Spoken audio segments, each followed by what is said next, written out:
Hello, everybody. Today we're joined with Master Jeremiah Backhaus from the Wisconsin Historical Fencing Association. And I would like to start with this quote. Just as a gem cannot be polished without friction, nor can a man be perfected without trials. That's why by Roman philosopher Seneca. And Master Jeremiah, welcome. Thank you for your time. I really appreciate it. Thanks, man. Appreciate it. So if you could introduce yourself, maybe a history and your background with training and all your years, when Yeah. did you start? Yeah, so my name is Jeremiah Backhaus.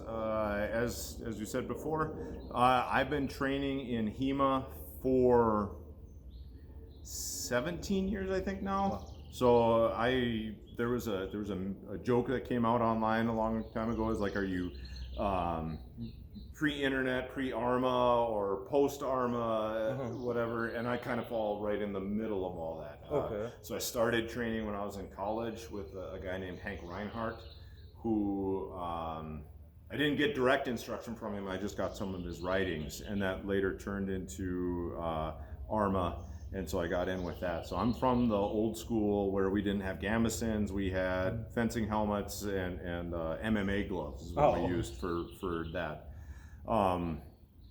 So I've been doing that.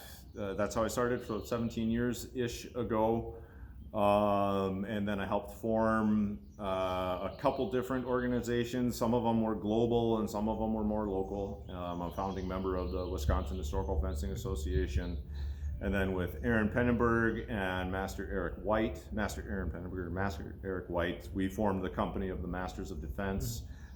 Just realizing we put a lot of time in and have a lot of history just in HEMA and in life, and have kind of said, we know what we're talking about, and we don't need to prove it to anybody else. If people want to come learn from us, that's cool.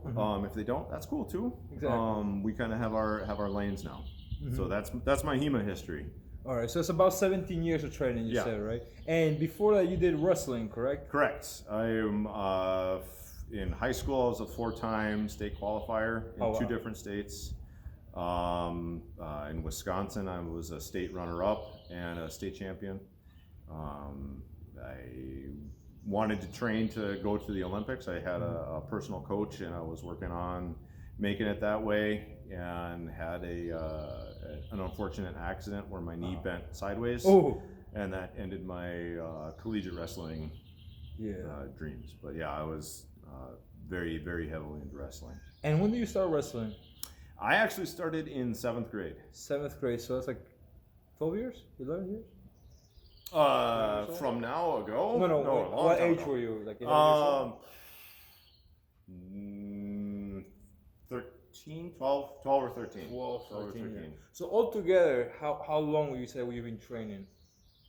If we include wrestling, about 30 years. 30 years. Yeah. Nice. And along this journey, how would you describe the word discipline? Oh, discipline's a great word. Discipline's a great word, because there are a lot of times where there's stuff that I don't want to do, and discipline is the word that makes you do the thing that you don't want to do. And the beautiful thing is that thing that you don't want to do is what's going to make you better. Yes. So discipline, I think, I'm gonna steal a quote from a guy. He said, "Become a disciple of discipline," and I think that's absolutely correct. So in wrestling, we have moments of burst of activity, and so you got to run your wind sprints, and then when you're tired, you got to run them again. That's actually when I won my state championship. I actually won it in the last 5 seconds of the match. So that's when I was able to pull it out. So discipline has meant a huge thing to me in getting to doing things. As I picked up the sword, discipline took on a whole nother concept to it, because when I fence with somebody, my discipline keeps you safe. Now I understand we're messing with swords, and they're designed to kill, they're designed to hurt. So the thing that stops me from hurting you, the thing that stops me from killing you, is the discipline that I exercise over myself and over my tools to be able to function martially, soundly, and with control. So discipline really envelops a lot for me, I think. So with discipline, as you said, it is the thing that allows you to keep progressing. It's like the cornerstone per se. Absolutely. Would you say that discipline is part of skill acquisition, or is one of the main components of skill acquisition for the long run? Or how would you describe it? I would say discipline itself, you have to treat that as a skill acquisition. So you have to first cultivate discipline within yourself. It's very easy to pick up a little bit of this and a little bit of that. If you get kind of blown around by the wind, so to speak, it's very easy to get interested in something new. But to get bored with something and still come back to it, that's discipline. And so you have to cultivate that in yourself before you can go and grab something new, right? The way in some of my other worlds, what I'll say is, a novice trains until they get it right, and a master trains until they can't get it wrong.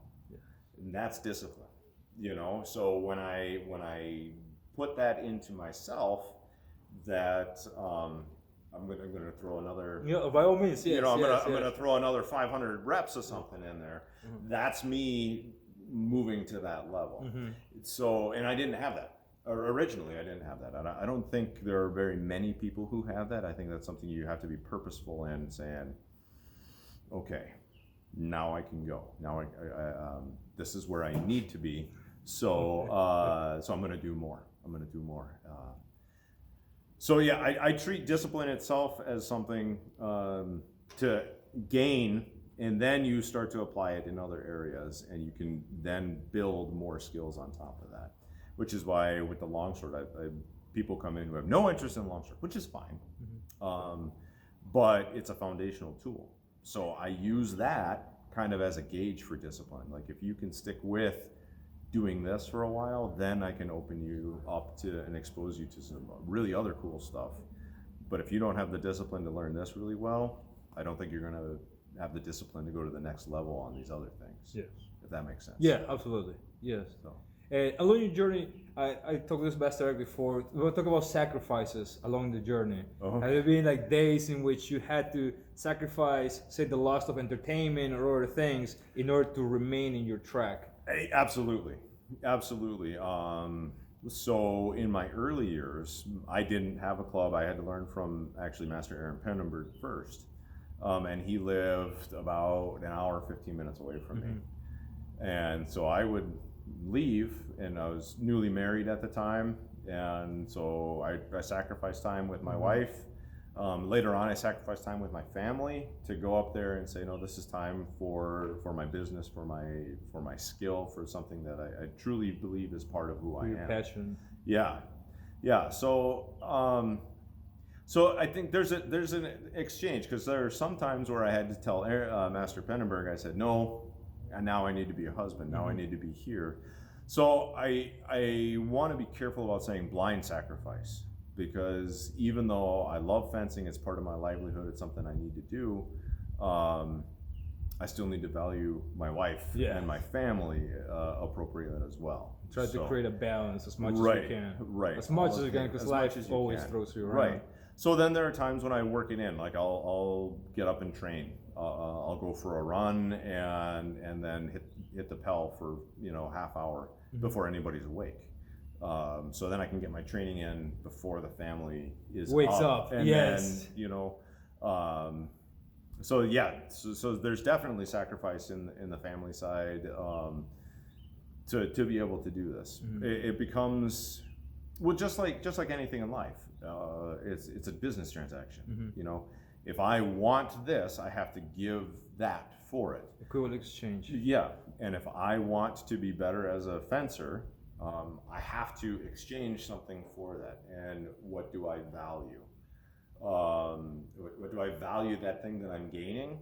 Is it worth the loss of this? Is it worth the loss of that? That's a huge part of this. And I think it's a huge part of just being an adult, is figuring that out and answering those questions for yourself. And definitely helps having a good team at home. Yes, yeah. So my wife was a little bit slower getting on board with it. But then when she saw how much it meant to me, because there was a period of time where I think it was about 6 months, I didn't touch a sword at all. And she saw what that did to me. And it just kind of drug me down for a little bit. And so then when the opportunity came for me to start my own club and say, this is how I'm going to get back into it, she understood and she supported me at that point and provided me with the time to do it. And when you were younger, I think we all had the stories in which we were training Friday night somewhere when everybody was out. Do you experience that as well? Yes, I've had a lot of those stories, and I'm not going to record those ones. There might be something that comes back. A little bit there. Yeah, I feel you.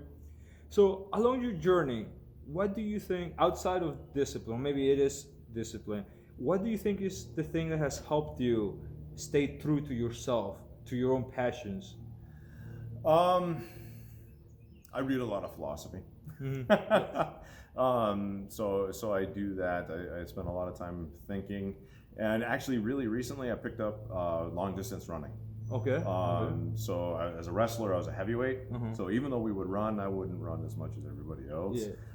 But now I've picked up running, and that's time for me to it's good conditioning for fencing, and B, it gives me that time to think about what decisions I'm making right now and what am I valuing, and what are my priorities. How is that new stimuli coming along? Like, how is it? Like, does it feel different? Does it feel invigorating? Like, it's a new challenge? Yes, it definitely feels like a new challenge, and it's beautiful because I just ran my first half marathon.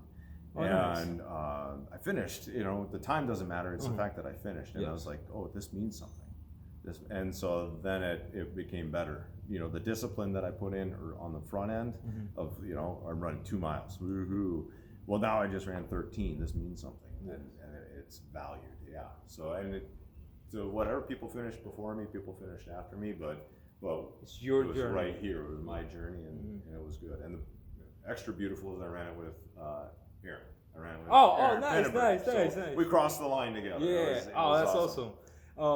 You were talking about, I forgot, Jacko Wilkins, former Navy SEAL, was talking about the shared suffering. We're talking about Kimura for judo, I believe. Kimura was judo. You're talking about the shared suffering, how people get closer together like brothers once they share suffering together. You can rejoice together afterwards. Yes.